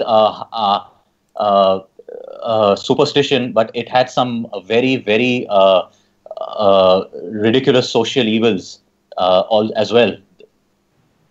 Okay, so Ali, you ask your question, and they'll go to the comments and questions in the live chat. Ali, you're muted. Sorry. Oh, okay. I know, yeah. I'm unmuted now. So, yeah, Zubin, I want to ask you the sort of like one last question, which is, first of all, how do you fight this, right? Like the sort of the Hindu extremism, and how is it different from fighting Islamic fundamentalism? So you have this whole Hindutva nationalistic stuff, and then you have the Islamic fundamentalism and everything. And not only in India, but I guess because you kind of work on it, you write for HuffPost, you write for The Nation, and so on. So you've been exposed to this, and Atheist Republic. Don't forget Atheist Republic. Okay. That's the most important. I was saving the best for last. Okay. But you have this, and you've been doing this for a while now. So what differences do you see, or what parallels do you see when you're trying to risk both, not only in India, but first in India and then outside? Like I said in the beginning, in the Indian context, I see a lot of hope because the average liberal Hindu and leftist Hindu and secular Hindu is extremely vehemently opposed to Hindutva, and they are one of the strongest voices opposing it, which unfortunately I don't see among Indian Muslims combating dogma and extremism within their own community. Now, again, I may be wrong. I'm absolutely open to being corrected with examples, but it's just not that visible. So there is some hope. Of course, I definitely believe that majoritarian bigotry is much more dangerous, which is why people will say that, but Hindutva doesn't go around, with automatic weapons, and which is true. The worst terrorist attacks in India were Islamic attacks. Happened from outside in recent years. But the Hindutva crowd is really catching up with the murders and the crude bombs and stuff like that. So, and also, I think Hindutva is more poisonous because it has the potential to change the future of this country. Because if secular democracies, sometimes they fall like cards. We've seen it happen in Argentina. We've seen it happen all over the world. And when you have a majoritarian support against an extremist ideology like that, then it is far more dangerous. Even though Islamists and Islam may be far more dangerous on a global scale, in the Indian context, I think Hindutva is the bigger enemy. So the only way I see combating this is if more secular Hindus come out in support of secularism and reject this idea of a Hindu theocracy. I don't know how to compare it on a global scale. I'd say they don't have the fancy weaponry that ISIS has, but ideologically they are just as dangerous. A lot of people will argue that Hindutva is just a reaction to Islam. Well, that is not true. It has its own victimhood and persecution complex and supremacy and some race-based things as well. Savarkar's ideas were very much about race and ethnicity, and so it is basically like any other supremacist movement, and it should be taken very, very seriously. So to actually touch on that, the reason why it would probably never become a global threat is because it's not a globalist ideology like Christianity and Islam, where they're both trying to spread all over the planet, right? Yes, absolutely. But Hinduism is content with India, but that's not saying much because India is like 1.2 billion people. 1/7 of the entire fucking planet, yeah. Right? So that's a big part of the planet, right? So absolutely, and that's not the only thing, Armin. I'll tell you another thing. When Indians migrate abroad, they take these shitty practices with them. If you see, I read a long time back that in Indian enclaves in Canada, the sex ratio was really skewed because in India, we have a huge problem with aborting the female child because the male progeny is considered more favorable. So which is why in India it is a criminal offense if you go for a sonography and the doctor tells you the sex of your fetus. It's a criminal offense. The doctor can be imprisoned because Indians abort the girl child. There are 50 million Indian girl childs who have been aborted just in the last few decades. It's rampant. But when these people go to Canada, and there is no such restriction in Canada, and they take these practices there. And if you see in some Indian communities, the sex ratio is extremely skewed because it's so easy to abort the girl child purely because of her sex. So we are. So it's not like, of course, it is not a threat on a global scale like Islam is, but we are taking these shitty cultural practices and infecting the world, just like Somalian Muslims took female genital mutilation to Europe, things like that. So whenever you will have, and Indians migrate like, I think, no other community. We are everywhere, literally. So we're watching you. So we everywhere. No, but yeah, you're right. Like even outside of India, Hindus, there's so many Hindus there that they're everywhere, include like not just in India, right? But go on. And also in the United States, now these bigoted organizations like the Hindu American Foundation, they are lobbying again to whitewash the caste system. In universities, they don't want caste system to be portrayed as it is being portrayed, just like they're doing in India. The incumbent government is trying to change textbooks and hide all these social evils of Hinduism and portray their ideologues as some kind of heroes, which they were absolutely not. And it's literally trying to change history from the primary level itself. And they are doing the exact same thing by lobbying in the US. So that is another threat that I think that they pose. All right, so should I go to live chat questions? Yeah, let's do. We've got 10, 15 minutes, so let's just do the live chat. Really quick answers, okay? Because we want to get to most of them. So good morning, comrades. One question for your guests. If you had to choose with a gun on your head, would you prefer Hindu nationalism or political Islam? I would choose neither. I can't make up. Okay, I know you have to. It's a gun. I'd say shoot myself. I mean, shoot me. I don't want either. You take the bullet? Okay. See, this is what you're going to get a lot on Twitter. They are going to try to tell you that it's not as bad as Islam. Right. This is going to be the common trope. Your TL is going to be filled with that shit. Yeah, but it's a faulty comparison. The thing is, do you want the people who buy Mein Kampf, or do you want the people who are like?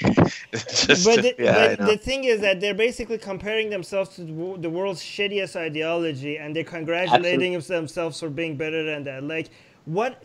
Tell me which ideology is not better than Islam. That's not an accomplishment, okay? Being better than Islam is not an accomplishment. Okay, and one more question. Does the moral philosophy of Hinduism contain some advantage over Abrahamic moral philosophy? Specifically, would it be better to formulate ethics in the language of wisdom versus ignorance as opposed to good versus evil? I don't think so. I think you can pick and choose and find redeeming things in every philosophy, but that's not how it's supposed to be. If you find evils, you'll find as many evils in Hindu scripture as you do in Abrahamic scriptures. I don't think I would want to throw all this trash out altogether. Okay, so I know, Armin, you feel that way as well. Yes, very much so. Not just religion, all bullshit. Has Hinduism undergone a resurgence of fundamentalism in response to modernity, such we have seen with the Abrahamic Trinity? I think we responded to that one already, no? Yeah. Yes, resurgence. Yeah, absolutely. This is a resurgence. So it went from being a reformist movement in the early 1800s to a revivalist movement in the early 1900s. So people like Dayanand Saraswati and Savarkar said, oh, we don't need to reform Hinduism, we need to revive it. And that's why Hindutva has all the dogmatic bullshit of Hinduism, and it's just been exacerbated and magnified. Okay. So it's really a revivalist movement. So next question, who are the most famous sports athletes who are Hindu from India? Is sports other than cricket played much? With the population size, it doesn't seem that India has a lot of international athletes. Does that have to do anything with Hinduism? I don't know. No, it doesn't have to do anything with Hinduism. It's just that we are, after all, not a very affluent country. Most of our population lives under 150 rupees a day. So anyway, Right. I'm going to pass. They have a pretty good cricket. In response to you saying Christianity is not a big deal in India, there was a question. So how is Mother Teresa seen? Was she hated by the far right? Yeah, she was hated. So that is very unfortunate that Hitchens put up such a fantastic case against Mother Teresa, but it was co-opted by the far right because of their anti-missionary crusade. Right. So yeah, so a lot of good arguments, even against Islam, are always co-opted by the far right. That is,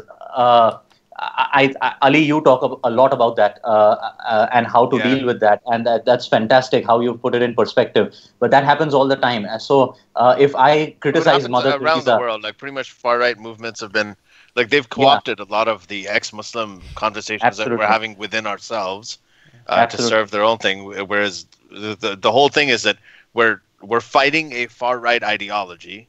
And the solution to that is not to go over to another far-right ideology just because they're not chopping off heads.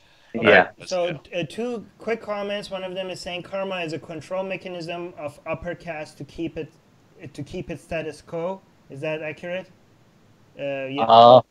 It's a control mechanism. We don't know, but it could be. It could be. Another person is saying caste is core of Hinduism. It's resulting in too many people facing injustice by society itself. And that is a lot of people saying that's not today anymore, but no, still today it's happening. Absolutely. And not just that, Armin, caste is not just the only problem. Caste blindness is a huge problem.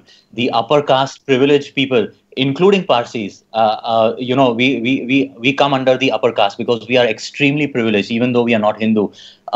We have this tremendous caste blindness, and we'll keep saying, "Oh, we never see caste," and things like that, or "Oh, we are." Why are non-Hindu Parsi people are so high privileged? Like, what is if it's not Hindu? So that's what I told you. I couldn't figure as to why my forefathers, when they came to India, were treated better than the untouchables within Hinduism. Do you think there's an obsession with Persian, like the Persian worship, like in Pakistan? Also, yes, Aryan, that nonsense about being Aryan. Yes. And of course, because we are like a few shades lighter than the rest of the population. And I told you, I told you, light skin is Indians are really obsessed with it. And secondly, we are a very privileged, affluent community. Like per capita income wise, Parsis are the highest in the world. We own a lot of real estate. We were very privileged. So Ambedkar? That's right. What's Ambedkar? They say it's relevant to this discussion. Well, absolutely. What is that? He was one of the people on the Constituent Assembly. He basically wrote the Constitution. He was an untouchable. He was from the lower caste, and but he rejected Hinduism all out, and he wrote this fantastic book called Annihilation of Caste. I highly recommend it to everybody to understand the evils of Hinduism, where he literally trashed Hinduism. And he told the untouchables and the Avarnas to convert en masse to any other fairy tale. I think he was atheist. I can't be sure, but he was very progressive. He was very ahead of his time. And a lot of good things which are in the Constitution, we need to be thankful to him for it. But again, the Hindutva crowd hates him. They hate him for being anti-Hindu. So please ask another question. Please ask him if he knows that Savarkar, do you know Savarkar was an atheist? Who worked hard against the caste system. Again, but some other people are saying. Wait, let me finish the question. Again, not a Savarkar fan, but just of the facts. But another person in live chat mentioned that that Savarkar never opposed the caste system. But go on. One minute. Yeah, so Vinayak Damodar Savarkar, as I said, he was a Brahmin from the upper caste, as were all the Hindutva ideologues. He was the one who coined the word Hindutva. I mentioned that before. He was a militant. At the age of 12, he vandalized a mosque. He was a rabble-rouser and a complete... but now the current Hindutva government is kind of... remodeling him as some kind of hero, and they call him Veer Savarkar. He was no Veer. He wrote mercy petitions to the British sitting in the jail in Port Blair. Anyway, so he was very vicious against Muslims. He may have been an atheist, but he was a Hindu supremacist. He's the one who coined Hindutva. He said that India is for Hindus, people who are racially Hindu. And he said that, and this is from his book, he said that even though Muslims were converted and racially they are Hindu, they can never be one of us because their allegiance lies to the global caliphate and not to India as the fatherland. So he considered India to be the fatherland for the Hindus. Right. He considered... So he was a Hindu supremacist. Whether he believed in fairy tales or not is different. Yeah, I think a lot of people think that because we're atheists, we're going to support everybody that was an atheist. Like we can admit that some guy who didn't believe in fairy tales was an asshole at the same time. Like we're not we're not tribal. We're not going to be like, well, this guy was an atheist and he was an asshole. So what would you say to that? Well, he was an asshole then, I guess. And also, I think there's another person in the live chat is saying Ambedkar was Buddhist, so I guess I don't know if the implication is that because he's a Buddhist, we're not going to support his good deeds. Like I don't think we're that tribal. Like we know if somebody does, you go on. He converted to Buddhism as a fuck you to Hinduism. That was his thing. Okay. Yeah, that was his only thing. He was far ahead of his time. I don't think he really was a devout Buddhist, or he thought that he converted to Buddhism because it was a fantastic ideology. No. And another thing, the Hindutva thinkers like Vivekanand, they wouldn't call it Hindutva because Hindutva as a word hadn't formed at that time, but Vivekanand formed the ideological basis of this movement. Also, he contributed a lot. All these people riled against Buddhism. I can't be sure if it was Vivekanand, but Dayanand Saraswati definitely did. They riled against Buddhism because, see, after all, it's a numbers game. And they consider any other ideology that takes numbers away from Hinduism as the enemy. So even though Buddhism as an ideology is benign, it was also seen as an enemy by the Hindutva. By the way, we need to have an episode to shit on Buddhism at some point. But you're also very you're an ex-Zoroastrian, so we might actually have you on to talk about Zoroastrianism. Yeah, we'd love to have you on Absolutely. to talk about Zoroastrianism too. But last question, Uniform Civil Code. Do you want to Do you want to just quickly touch on that? That is another so the Hindutva Brigade has taken up this cause, saying, like I talked about these personal laws, and yes, a lot of them are kind of silly, and a lot of them, like Muslim men are allowed to have 4 wives and things like that. So the Hindutva wants to abolish all that and have a uniform civil code. Now, on the face of it, it might seem like a noble pursuit, but they also have their own agendas behind it. Once they do that, they will kind of try to push all kinds of nonsense Hindu practices and social customs and foist that on everybody else and make that as the monolith or the main ethos. And that has been Hindutva's ideological aim ever since its inception, ever since 1925. Savarkar and Govalkar have talked about this, to have this monolithic social Hindu order for the whole country, you know. So even though Uniform Civil Code might, at the face of it, sound like a noble pursuit, that, oh, we abolish all these favoritism and personal laws and have one law for everybody. I don't know, once it is on paper and if it ever gets executed, how good it will be. Okay. And before I forget, where can people? Some people wanted to were happy with you as like your views, and they wanted to see more of your work and articles. Where can people find you? So the best way is at Z Madon. That's at Z Mario Alpha Denmark Orange Nigeria. That's my Twitter handle.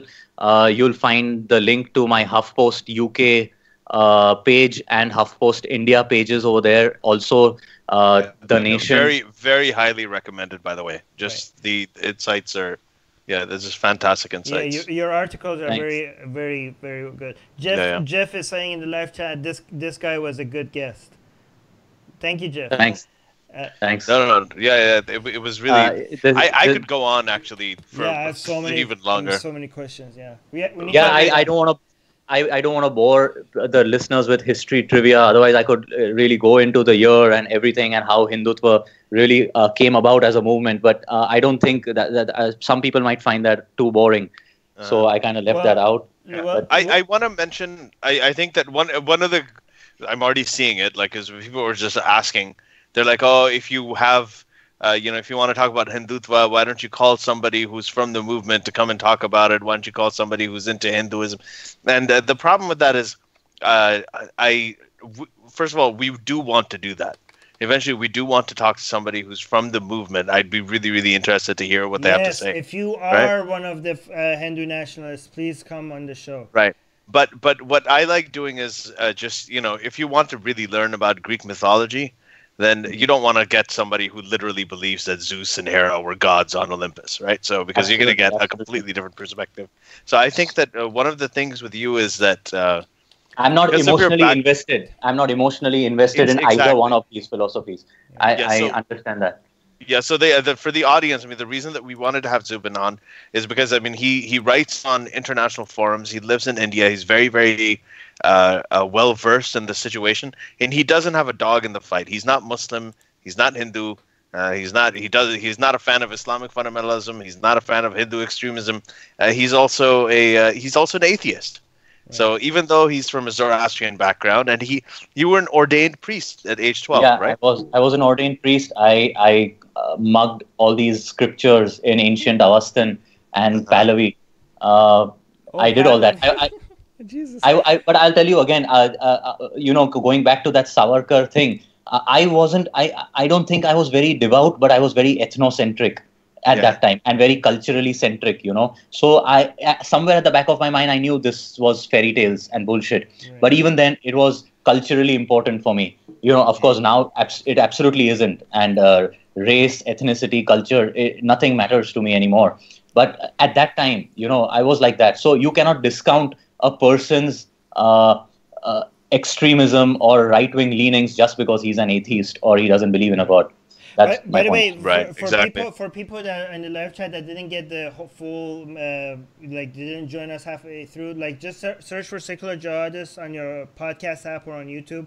The audio version of this will be released in a few weeks. Mm-hmm. Also, it's funny because in the live chat, some people really loved it and some people are disappointed. And they were like, "Oh, bring somebody that is more fair," which is funny because whoever you bring, somebody's gonna say like, "Oh, no." Oh, especially on this topic. Yeah, people are gonna. People are always, whoever doesn't agree with you, people are gonna think you haven't been fair to them.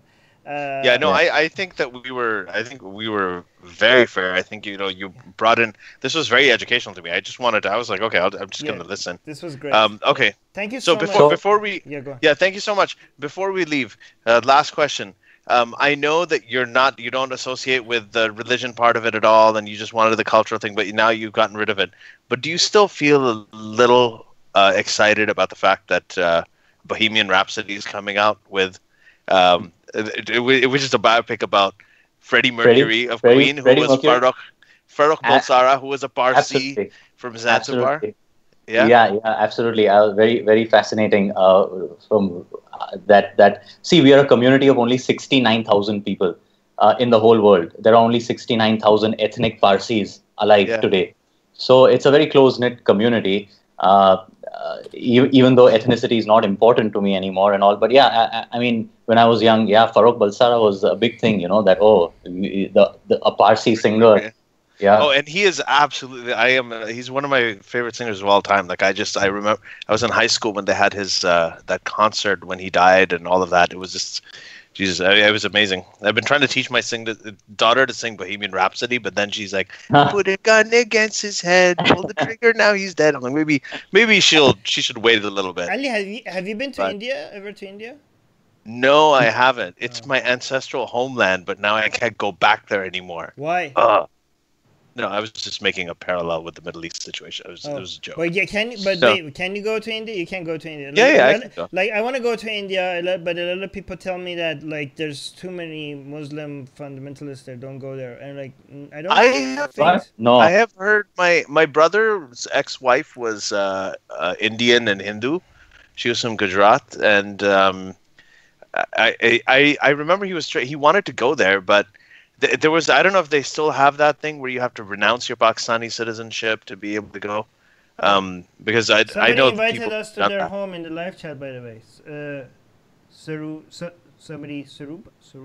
I don't know. So okay, yeah, let me just say, it was so good talking to both of you, because I idolized you when I started off with atheism. I thought Why There Is No God is the most fantastic book, and it's like, it explains it at such a basic level. It's such a beautiful, and it's an absolutely non-confrontational atheist book. And I'm surprised, because you're very confrontational on everything all the time. But the way you wrote that book is, and of course, Ali, I have been following from the very beginning. So thanks a lot. Thank you.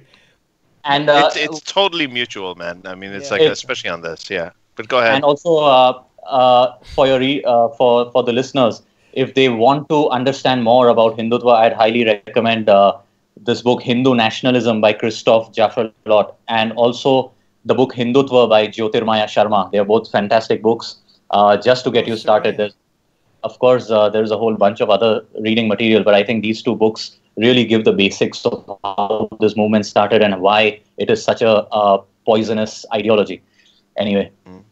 Okay, no, that's great. And we're going to have the links in the description for Zubin's articles, your Twitter, all of that stuff, how they can find you. I just want to address, I am very confrontational, but when I actually, even in real life, when I talk, when the other side is a religious person. When it's one-on-one, yeah. Mm-hmm. No, yeah, even when it's not one-on-one, when my audience is religious people, I am very friendly. Like that, when I was writing the book Why There Is No God, I was assuming, like, I'm not talking to atheists. I was assuming that my main audience I was writing to was religious people.